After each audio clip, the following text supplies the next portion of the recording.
बोले हर हर महादेव की जय, पार्वती मैया की जय।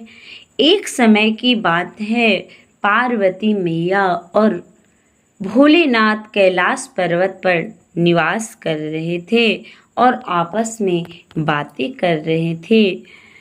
बात करते करते पार्वती मैया के मन में एक विचार आया और उन्होंने महादेव से पूछ बैठे कि हे स्वामी, इस जगत में मृत्यु लोक में आखिर क्या कारण है कि जो लोग दुखी हैं उन्हें अधिक दुख मिलता है, जो लोग सुखी हैं उन्हें अधिक सुख मिलता है।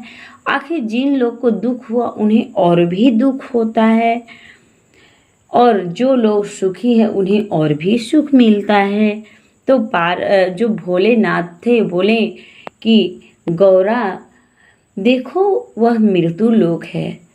मृत्यु लोक में जो कर्म अच्छे करते हैं उन्हें अच्छा कर्म के बारे में अच्छा फल मिलता है। तो पार्वती मैया बोली कि हे स्वामी, यह कैसे होता है? तो भोलेनाथ बोले कि देखो, तुम्हें अगर इस प्रश्न का उत्तर पाना है तो तुम्हें मृत्यु लोक जाना पड़ेगा और वहाँ तुम्हें कुछ दिन के लिए रहना पड़ेगा।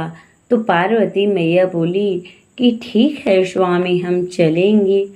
और यह बात करके दोनों जो थे, गौरा मैया और भोलेनाथ, वे मृत्यु लोक आए और वहाँ आकर उन्होंने एक झोपड़ी का निर्माण किया। झोपड़ी में रहते ही भोलेनाथ बोले कि देखो, ये मृत्यु लोक है, यहाँ हमें ब्राह्मण के भेष में रहना पड़ेगा और इसी तरह हम लोग को गुजारा करना पड़ेगा, सब कुछ जुटाना पड़ेगा, भोजन पकाना पड़ेगा, हर काम करना पड़ेगा। जिस तरह से मनुष्य इस मृत्यु लोक में कमाते खाते हैं उसी तरह से हम लोग को भी करना पड़ेगा। पार्वती मैया के बोले कि देखिए स्वामी, इस जगत में तो हमें इतना हम काम नहीं कर पाएंगे, इसलिए हमें तो स्वर्गलोक ही अच्छा था। तो भोलेनाथ बोले कि कुछ दिन के लिए आए हैं तो तुम्हें तो हमें बताना पड़ेगा। जिस कार्य के लिए आए हैं उस कार्य को तो हमें पूरा करना पड़ेगा। तो बोले कि देखो पार्वती, तुम चूल्हा बनाओ तभी तो तुम भोजन पका पाएगी, अगर चूल्हा नहीं बनाओगी तो तुम भोजन कैसे पकाओगी? और हम तुम्हें भोजन लाकर नहीं देंगे तो भोजन आएगा कहाँ से? तो भोलेनाथ जो थे वे पार्वती मैया से बोले कि तुम चूल्हा बनाओ और हम भोजन की व्यवस्था करते हैं।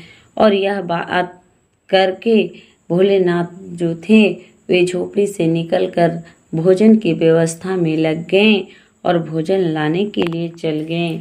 और पार्वती मैया जो थी, कुछ दूर पर एक टूटा हुआ मकान था, उस मकान से ईंटा निकालकर चूल्हा बनाई और जैसे ही चूल्हा बनाई वैसे वहाँ भोलेनाथ पहुँच गए और पूछ बैठे कि हे पार्वती, तुमने यह चूल्हा कैसे बनाई? तो उन्होंने कहा कि स्वामी, कुछ दूरी पर एक मकान था, हमने उस मकान से एक ईंटा निकालकर हमने चूल्हा बनाया। तो भोलेनाथ बोले कि देखो पगली, तुम्हारा उत्तर यहीं पे मिल जाएगा। तो पार्वती मैया बोली कि देखिए स्वामी, कैसे मिलेगा हमें उत्तर? ये आप क्या कह रहे हैं? हमें तो कुछ समझ में नहीं आया।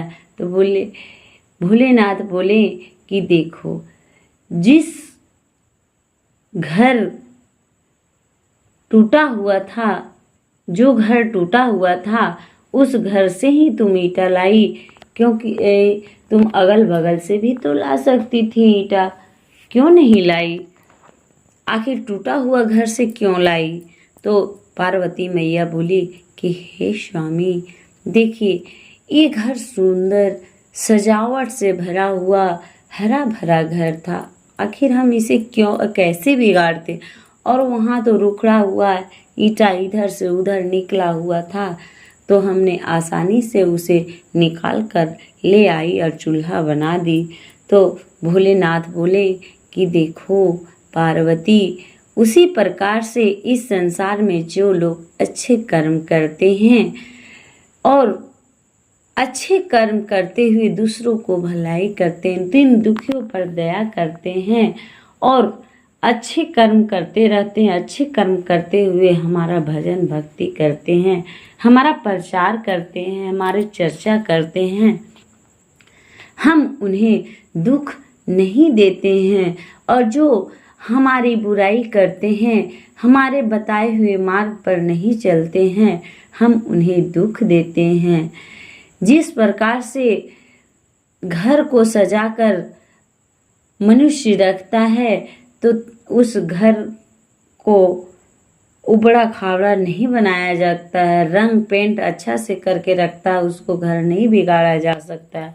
और जो सजा कर नहीं रखता है, छोड़ देता है जैसे तैसे, उसका घर बिगड़ जाता है और वह घर भी टूट जाता है। उसी प्रकार से हम उन्हें दुख नहीं देते हैं। जो हमारे परम भक्त होते हैं, हमारी आराधना करते हैं, हमारा गुणगान करते हैं, और जो लोग दूसरों को मारते हैं, दूसरे को बुराई करते हैं, कभी भी किसी की भलाई नहीं चाहते हैं और आपस में हमेशा झगड़ते रहते हैं, उनके घर में हम घुसकर उसके घर में दुख और दरिद्र भर देते हैं।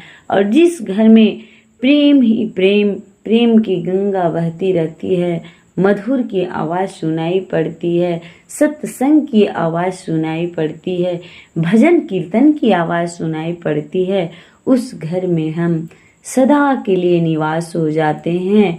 और जिस घर में भजन भक्ति, हमारी चर्चा और हमारा गुणगान नहीं होता है और सिर्फ वहाँ पाप होता है, कभी भलाई का काम नहीं होता है, कभी दान पुण्य का काम नहीं होता है, गिरे हुए को कभी उठाया नहीं जाता है, सिर्फ अपना ही फायदा देखते हैं और अपना ही स्वार्थ देखते हैं, दूसरा का भलाई नहीं करते हैं, हम उन्हें ही दुख देते हैं।